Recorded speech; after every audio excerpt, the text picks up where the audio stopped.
Hello and welcome once again to Microsoft Word for Academic Writing, Part 2. This time we'll be looking at some advanced uses for some of the tools we've seen last time.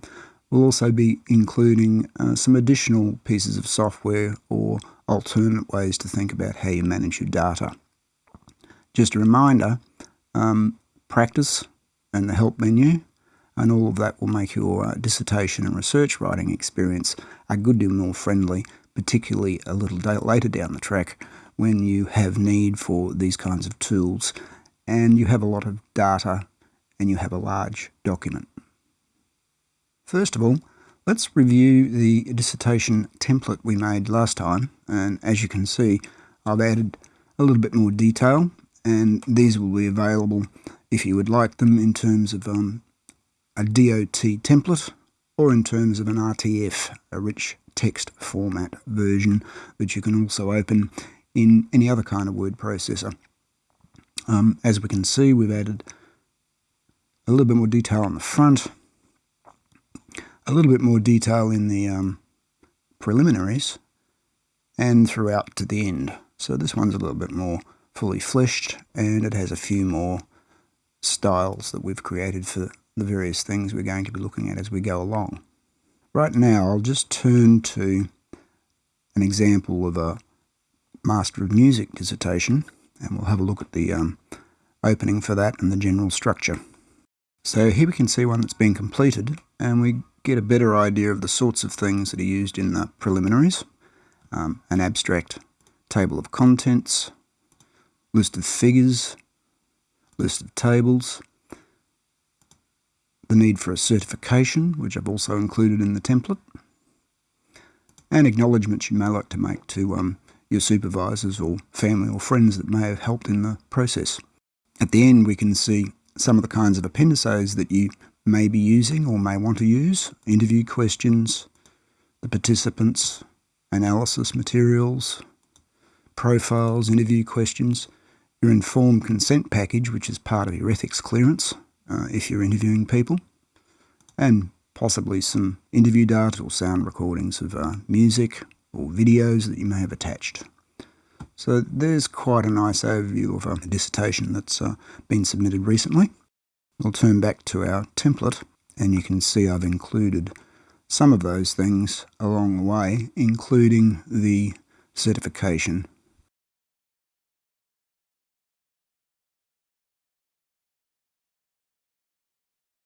Next, I want to look at the advanced use of these tools, as I mentioned earlier, and particularly in relation to the use of heading styles and how we can now prepare our dissertation.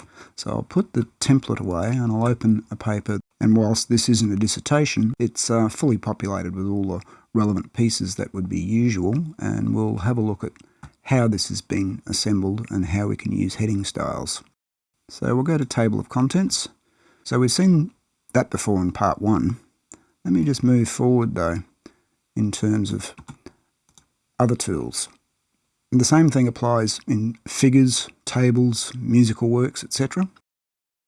So what I've done in this example is I have figures running throughout the paper, and each of those have been numbered in sequence and they have a title. And as you can see from the styles list, like before, we've given it a style called figures. So now that the application knows that, we can go back to the table of figures, insert our cursor again, and now we'll say insert index and tables once more.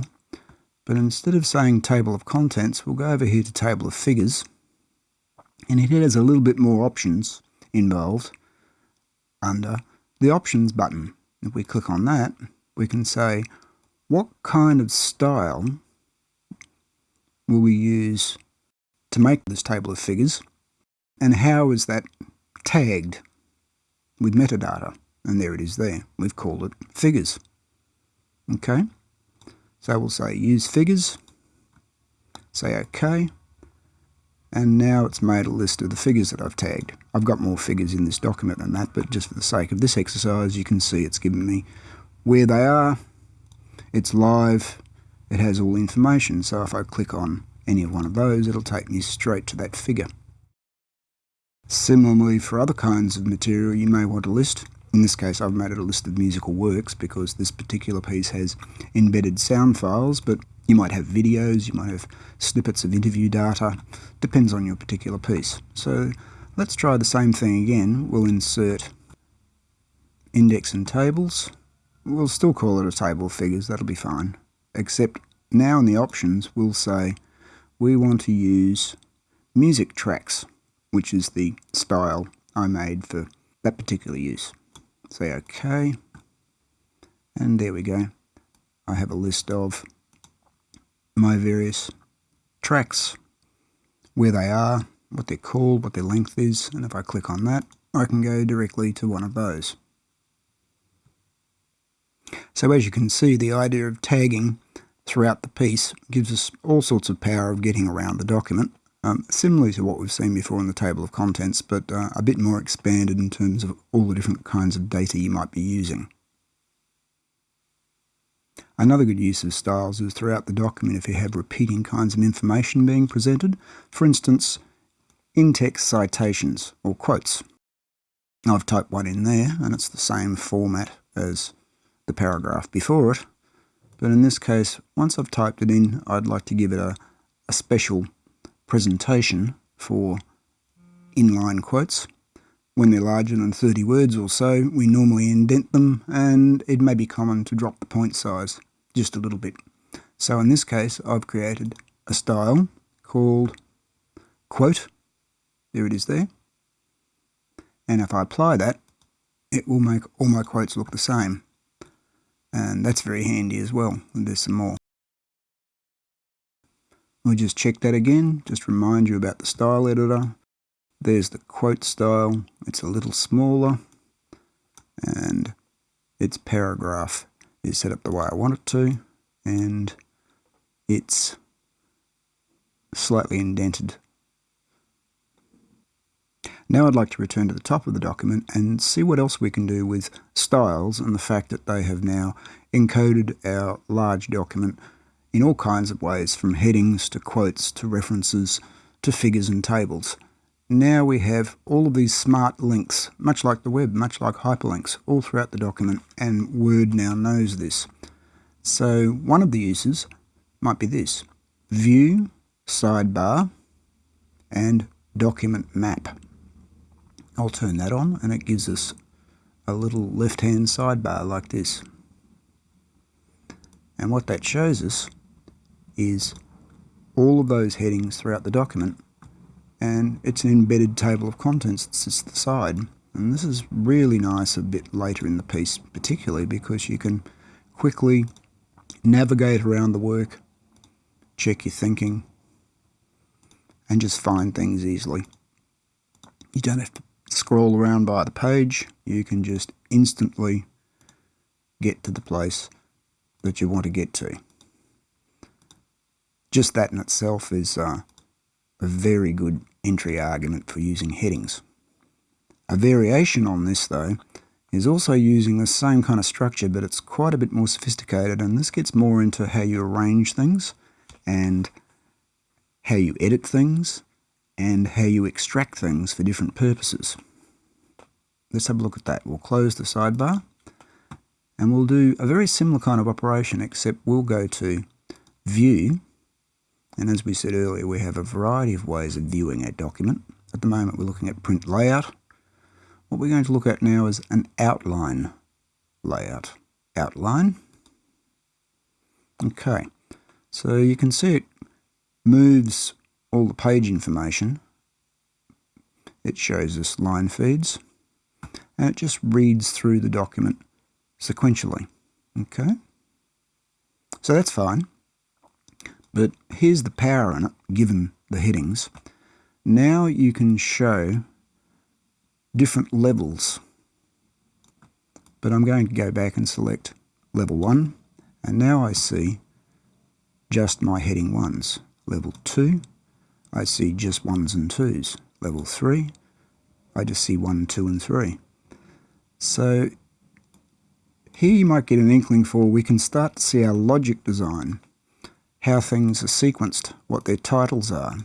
If you like, you can almost ignore the text for the moment, or maybe you haven't even written the text. These are just notes to say, I need to write a few paragraphs here. This is a terrific way to think about fleshing out your work at an earlier stage. So in other words, we have a document map, a skeleton at the highest level that shows us our logic, if we need to improve it, if we need to move things around, what its ordering is, and how it's sequenced overall, because after all the text is a linear work, and the logic throughout the work, of course, is very important for research writing and dissertations. That's the first point. The second point is this. Let's show all levels again. In this view outline mode, there's some very, very nice tricks we can do with this, because when we select, say, this section by looking at level 3, if we open it up, we can see that it's also selected everything within that section, all of the text. So let's say, for instance, we weren't happy with a piece and we didn't like the logical ordering. We can just select that while we're looking at the appropriate level and simply move it. We can move everything around in any kind of order we'd like and play with the design. If we open it up again,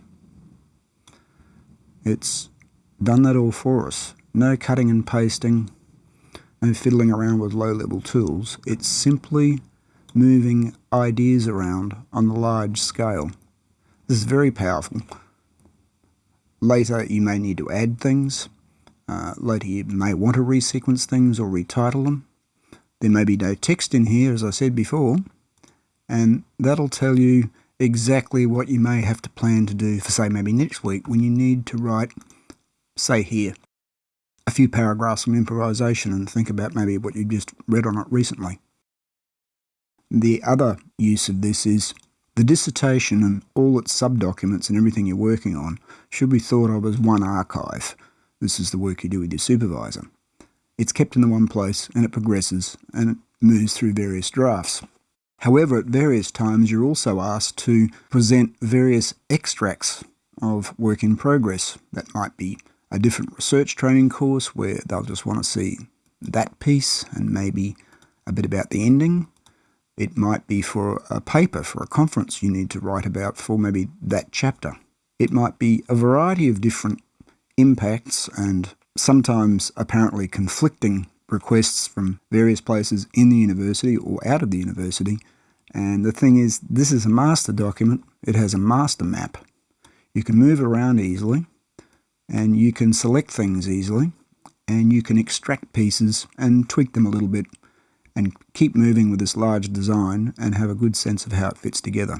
So, view outline and using the various levels is an extremely powerful tool, and it's made possible because now the document is smart and encoded with all those elements. Now I want to return to a small item but an important one that you may need to use in your piece. This is about the use of footnotes and endnotes. We'll just look at that quickly. Some of this is made more powerful by the use of the same smarts we've applied before, in particular section breaks and how they relate to footnotes. So let's just say I wanted to drop a footnote in here after the word exposition. I'd say insert footnote. Okay. You have a variety of uses and choices for this. You can make it bottom of page, beneath the text. You can use endnotes at the very end of the document or at the end of the section, if that suits. At the end of your chapter, if you like. What's quite common in dissertations, although it's not the only way, but what's quite common is when you insert footnotes, they're on the bottom of the page because quite often they're used as the writer's particular insights or comments about what's been said, and more particularly it may cross-reference to another area in the dissertation. So it might be something like, say, see more about this in chapter 4 at page such and such. So for this exercise we use footnotes at the bottom of the page. We can give them a numbering system. They can be continuous throughout the piece, and in this case we're going to make it relevant to just this section, which is rather nice, because that means per section or per chapter you can have numbered footnotes that start and stop just through that chapter, and as you move to the second chapter, they will start again. So that's quite nice for referencing. For instance, chapter 2, footnote 3, those kinds of things. So I'm making it bottom of a page in numbered order, and just for this section, insert the footnote, and you can see it drops in there, and I can put in a comment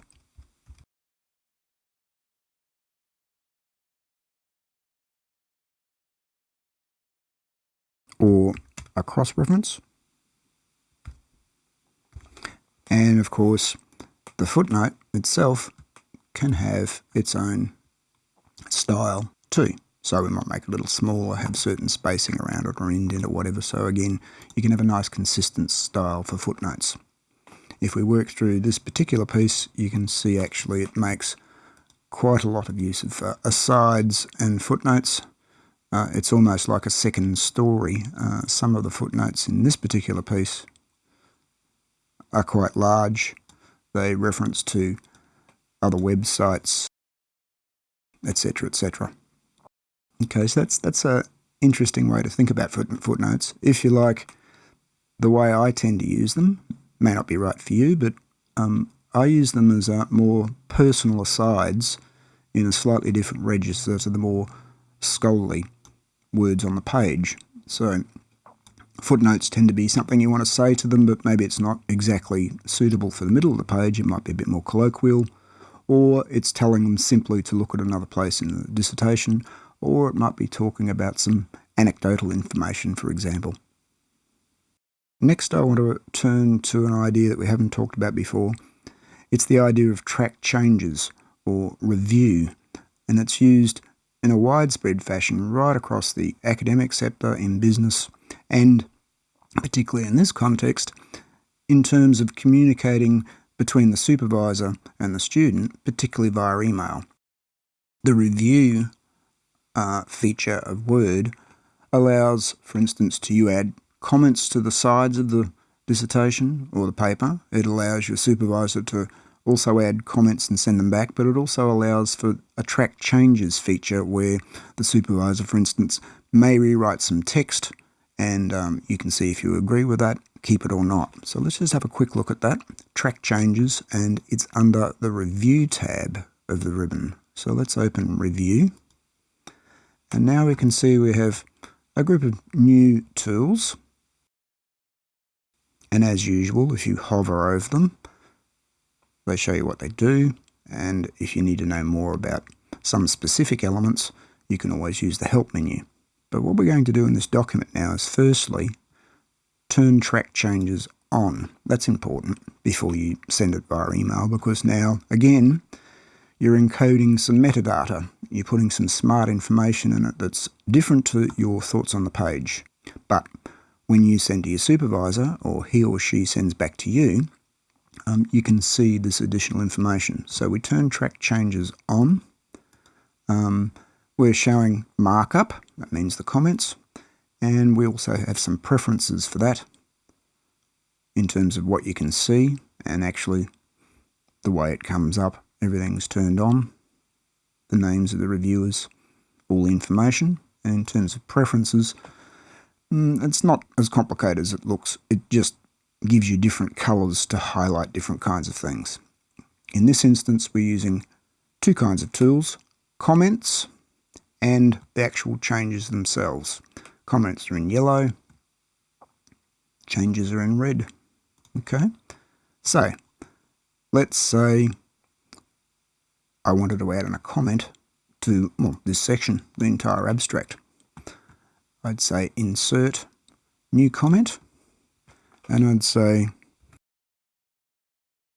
perhaps and give some examples. So when that comes back from the supervisor to the student, comments can be added like this, or you can have a conversation like that. Okay? Comments in the document, very, very useful. They can be easily deleted. The second thing that's much more powerful, though, is the use of track changes. So track changes might work like this. The supervisor's reading your text and may not like the exact wording, or may make a suggestion, or may like to include something, and they can change this. So let's just say, for example, I don't like the word synergy. That's a simple one, just one word. And I'll just type in energy.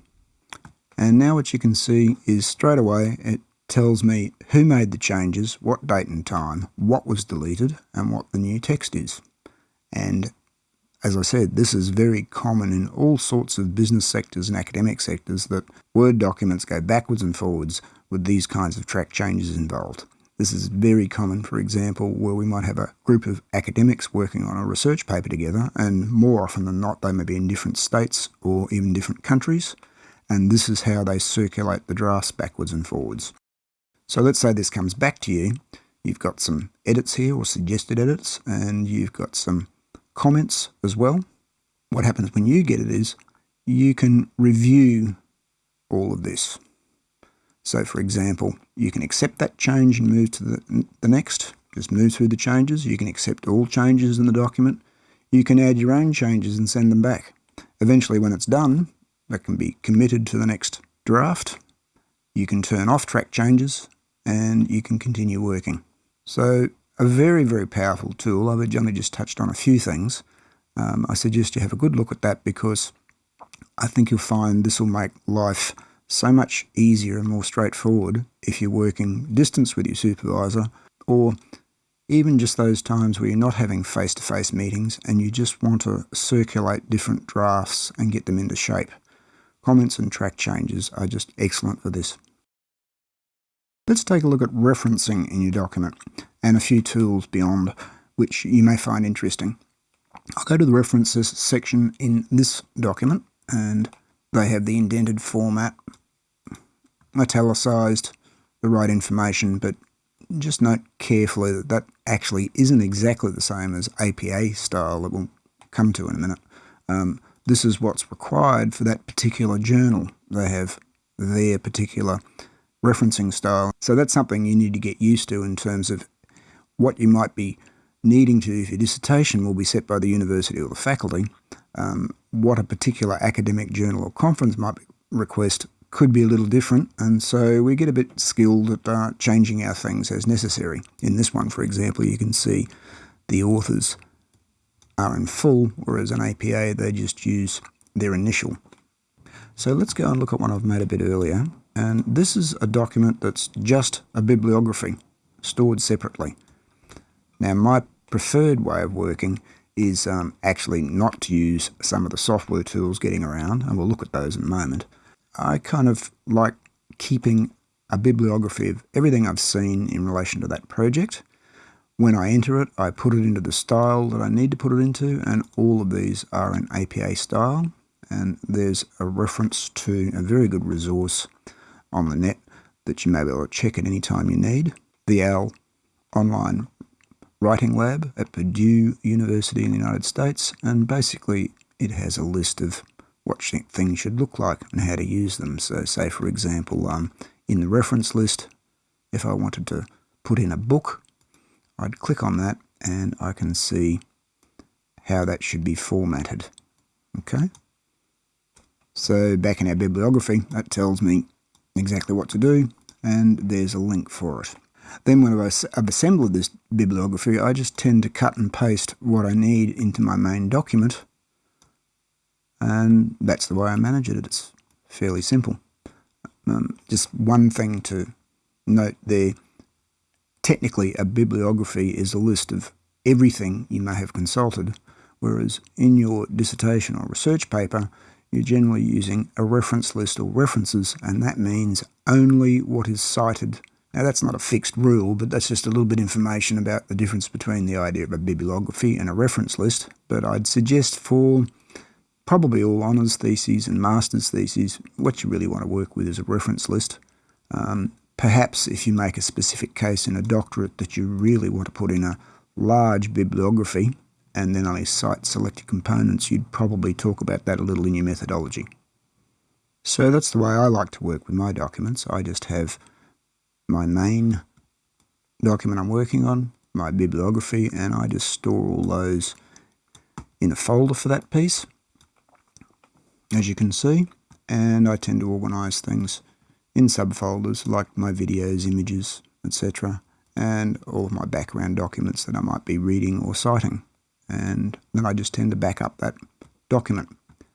However, there are some very good tools around, and we might have a look at those to see what kinds of other software tools might suit your needs and might suit your application. But just a word of warning, be careful of sophisticated more pieces of software, because you may get wrapped up with the way the software works rather than doing the research.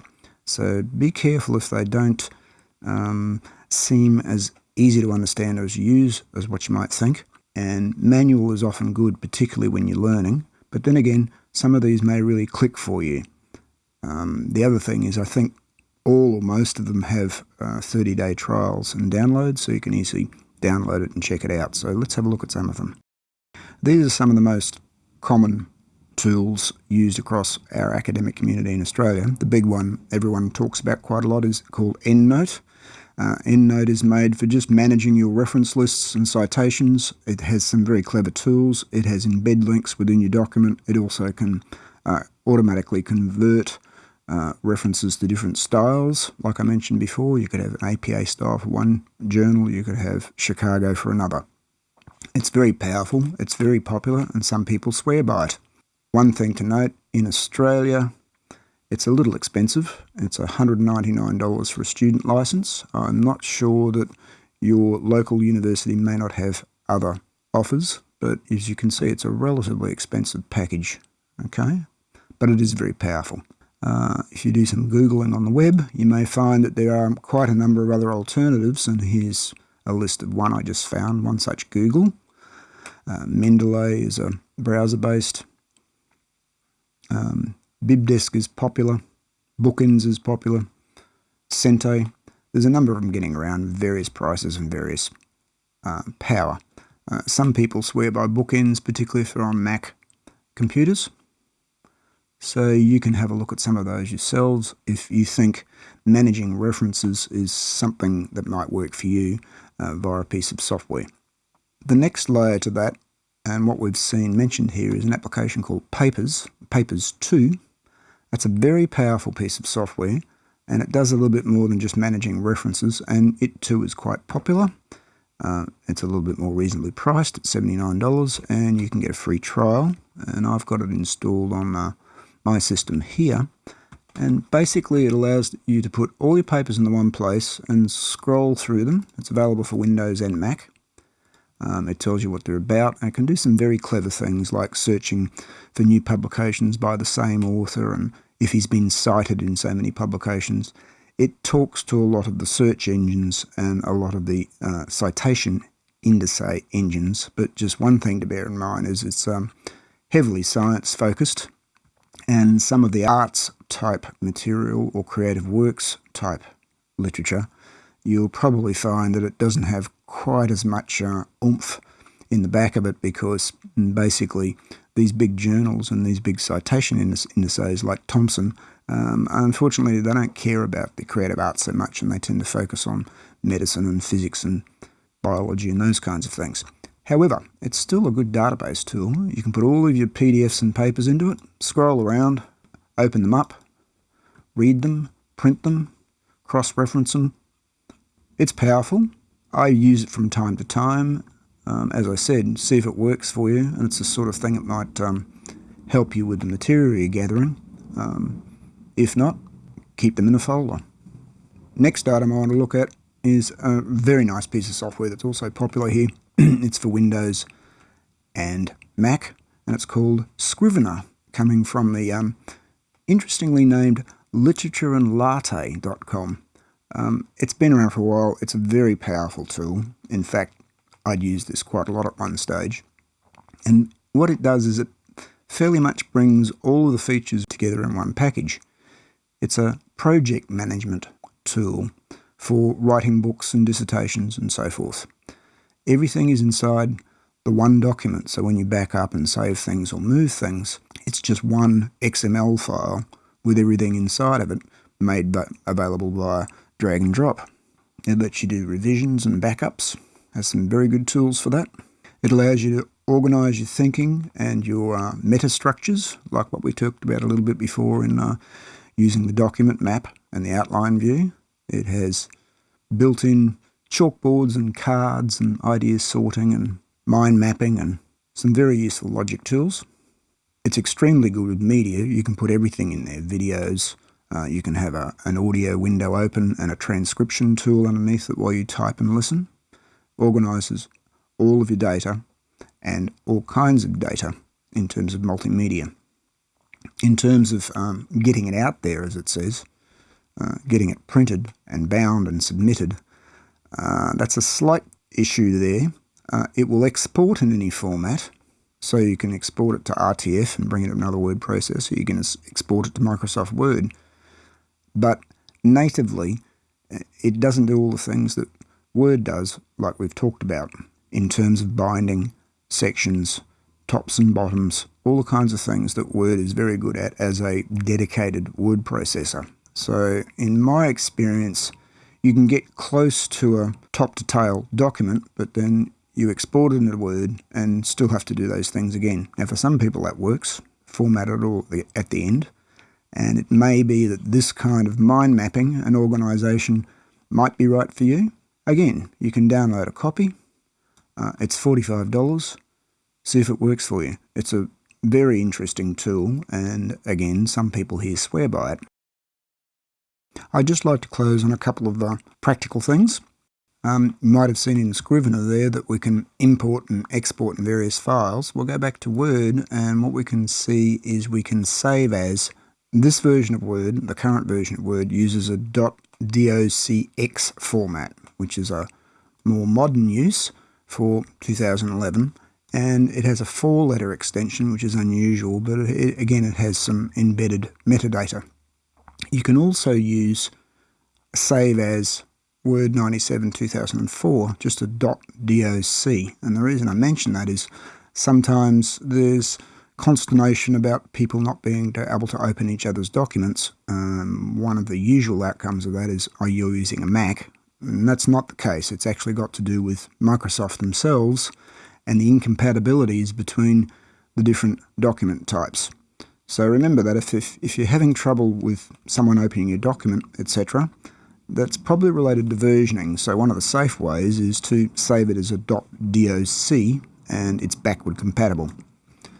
Speaking of compatibility, the next option is using a RTF format, .rtf. It's called Rich Text Format, and it's a much larger file, but basically pretty much everything on any platform can open that. It's a universal language for text documents. So for instance, if someone was sending you something from another word processor, like OpenOffice, they might send it as .rtf, and you might send it back as that. So Rich Text Format is a universal document that should make communication flawless, but it's a larger file size. So sometimes dissertations can get a bit big, so that's something to bear in mind. So there's 3 kinds of formats you can use there. The last thing I want to mention is backup. Backup, backup, backup. Your material isn't backed up until it's in at least 3 completely independent locations. The reason I mention that, and I'm insistent about it, is it's still amazing how very late in the piece people can lose all their data.